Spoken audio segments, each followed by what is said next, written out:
Stocks closing down again today, but off of their lows of the session. Deborah Kostroun joins us from the New York Stock Exchange for more details. Deborah, the euro strengthening today, but it could not put the major averages, well, couldn't attract buyers all through the day. Certainly couldn't, but when we compare the U.S. markets to the global markets, remember the global markets sold off by 3%. Certainly we did not close on the lows of the day here, but at least the U.S. markets performing a little bit better than some of the global markets. At one point, the Dow was down 186 points.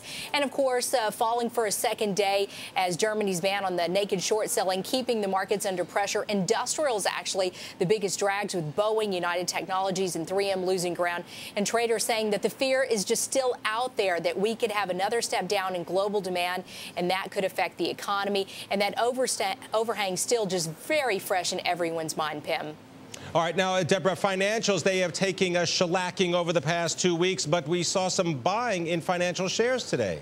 We did. In fact, financials, the only group in the S&P to actually end in the plus column. We had some reports today that showed us at least some glimmer of hope that could help some of the financials. The cost of living dropping in April for the first time in a year gives us ideas that inflation is in check. Also, the minutes from the Fed meeting were released, and the Fed actually raising their growth estimates for 2010.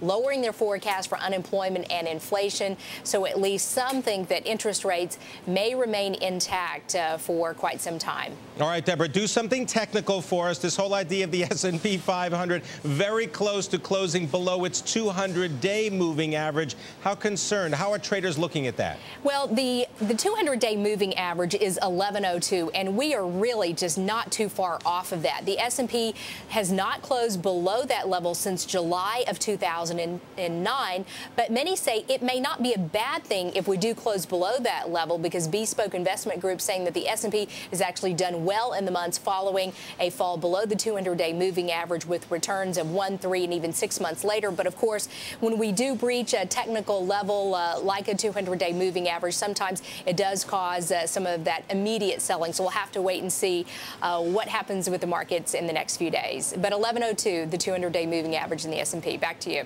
All right. Thank you very much. Deborah Kostroun reporting from the NYSE.